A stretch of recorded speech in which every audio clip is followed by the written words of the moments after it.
Assalamu алейкум, урматтуу YouTube сүйүүчүлөр жана баткабардын катталуучулары. Биз кайрадан эле бүгүн Россиянын Санкт-Петербург шаарында Проспект Энергетиков көчөсүндө автоунаа базарына келдик. Бүгүн биз сиздерге көрсөтө турган машиналар Lada жана башка машиналар болмокчу. Андыктан экрандан алыстабай биз менен бирге болуңуздар. Эгер биздин каналда биринчилерден болсоңуз, каналга катталып, коңгуроосуну баса кетиңиз. Ошондо биздин каналдагы видеолорду биринчилерден болуп көрө аласыздар. Биздин анда эмесе биз баштадык. Биздин биринчи эле тарта турган машина бул Lada Priora үлгүсүндөгү машина болмокчу. Свети мокрый асфальт түстө экен, түсү абалы жакшы деп айтсак болот. Универсал. Сиздерге чыгарылган жылын жана баасын айта кетели.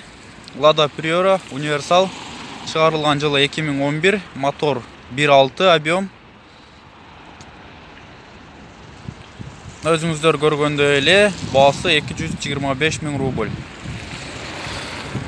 Номерин жазбаптыр, ошондуктан биз номерин айта албайбыз. Эгер сиздерге ушул машина керек болсо, бизге кайрылсаңыздар, биз толук жана так адресин бергенге аракет кылабыз. Анда эмесе биз кийинки машинаны тартабыз. Биздин кийинки тарта турган машинабыз бул Nissan Almera, ак түстөгү машина болмокчу. 792 номерлүү. Өзүңүздөр көргөндөй эле машина абалы аябай эле жакшы, таза экен. Сиздерге чыгарылган жылын жана баасын айта кете турган болсок, Nissan Almera чыгарылган жылы 2015, объем 1.6, 102 аттын күчүнө барабар экен. Новая резина дейт. 399 000 рубль. Ушундай Nissan Almera үлгүсүндөгү ак түстөгү машинаны сиздер 399 000 рубльга ала аласыздар. Албетте бир аз кемитип берет булар деле. Биздин кийинки машинабыз Ford Focus. Ушул светте кандай светте ушул айтылат, мен жакшы билбейт экенмин, ушул түстү жакшы ажырата албайм. Ошондуктан сиздер билсеңиздер, эгер комментарийге жазып калтырыңыздар, кандай свет экенин бул. Сиздерге чыгарылган жылын жана баасын айта кете турган болсок,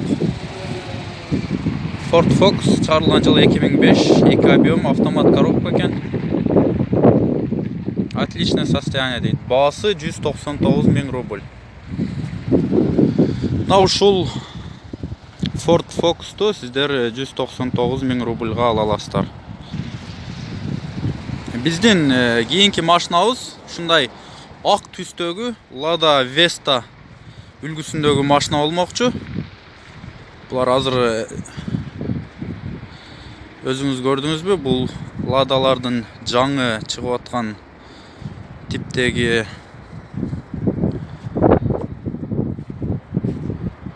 көрдүңүзбү? Көрүнүшү да өтө жакшы.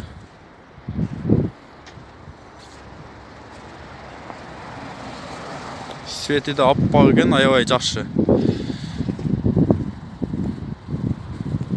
Абалы өтө жакшы деп айтсак болот. Эгер көрүнө турган болсо, сиздерге бир аз салонун да көрсөтө кетейин. Ушул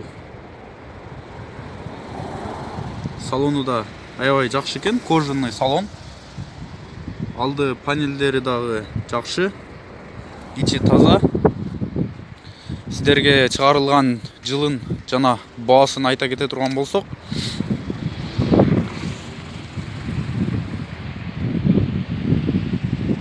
Lada Vesta чыгарылган жылы 2016, 1.6 объем, пробеги болгону гана 40 000 километр жүрүптүр. Баасы 480 000 рубль.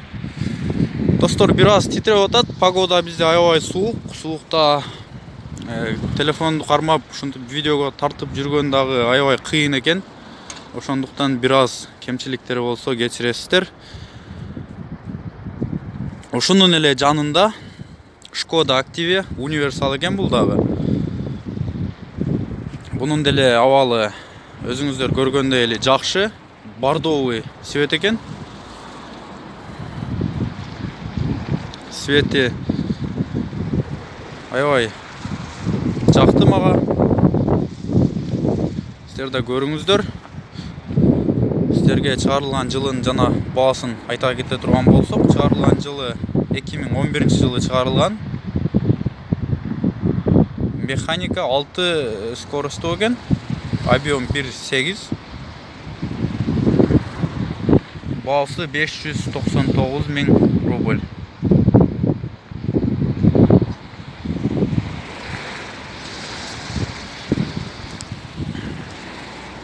Кайра эле ушул жерде эле Opel Vectra кара түстө. Турушун көрдүңүздөрбү? Жылтырап. Өтө сонун. Сиздерге кеңири тартып көрсөтө кете турган болсок, мына ушул Opel Vectra дискалар да өзүнө жарашып турат. Чыгарылган жылын жана баасын сиздерге айта кетейли. Opel Vectra чыгарылган жылы 2008. Объем 1.8. Автомат коробка экен. Отличное состояние. Литая диска. Баасы 349 миң рубль. Албетте бир аз кемитип берет. Эгер сиздин 349 миң рубль акчаңыз болсо, мына ушундай Opel Vectra үлгүсүндөгү машинаны ала аласыз. Биздин кайрадан эле кийинки машина Chevrolet Lacetti. Көк түстө экен.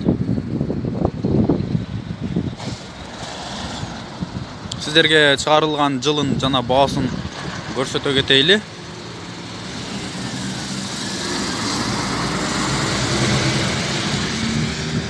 Chevrolet Lacetti 2009 жылы чыгарылган, 16 клапан, коробка механика, 5 скорость, 1.6 объем, 299 миң рубль. Бир хозяин дейт.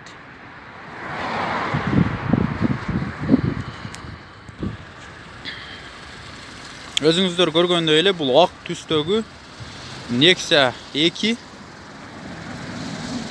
үлгүсүндөгү машина. Машина аябай эле таза экен. Турушун көрдүңүздөрбү? Аппак болуп. Өтө сонун.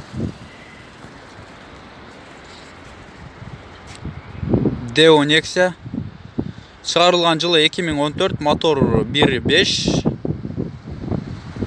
коробка механика.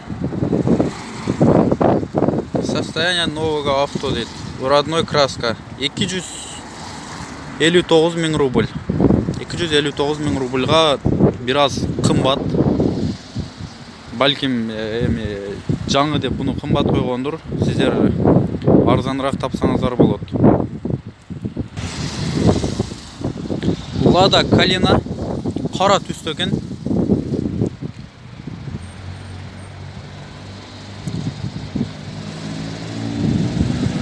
Абалы жакшы. Дискалары темирден экен, калпак кийгизип коюптур. Lada Kalina универсал мотор 1.6 объем 2011 жылы чыгарылган. Один хозяин, бир хозяин дейт. Родной краска 220 миң рубль. Ошундай Lada Kalinаны сиздер 220 миң. Албетте булар деле кемитип берет. Бир 200 миңге ушундай Ладаларды алсаңыз болот. Биздин кийинки тарта турган машина кайра эле ушундай ак түстөгү Chevrolet Cruze үлгүсүндөгү машина болмокчу.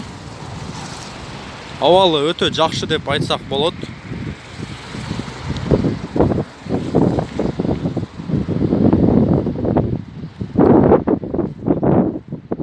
Албетте буну бир эле Кыргызстанда деле минбеши мүмкүн. Бул жактагылар да суранышкан. Базардын баасын билели деп. Сиздерге чыгарылган жылын жана баасын айта кете турган болсок, Chevrolet Cruze чыгарылган жылы 2012 жылы чыгарылган, 1.8 объем, автомат коробка экен. Отличное состояние дейт. 399 000 рубль. Мына ушундай достор, анда эмесе биз бүгүнкү чыгарылышыбызды аягына келип жетти. Анда эмесе видеону акырына чейин көргөн болсоңуздар, комментарийлерди жазып, лайк басыңыздар. Дагы кандай маркадагы машиналар керек болсо тартабыз сиздер үчүн. Албетте спринтерлерди көп сурашты эле, бирок тилекке каршы бул базарда спринтерлер жок экен. Ошондуктан биз караштырабыз. Бул жерде көп нерселер, көп машиналар через интернет гана аркылуу сатылганлыгына байланыштуу. Көп үлгүдөгү машиналар жок болуп жатат. Ошондуктан эгер сиздер сурансаңыздар, интернеттен деле тартып беребиз, бирок интернеттен тартканды биздин көрүүчүлөр көп колдобой жатат. Ошондуктан базарга келип болгон машиналарды тартканга сиздерге аракет кылып жатабыз. Анда эмесе кийинки чыгарылышка чейин сак саламатта туруңуздар.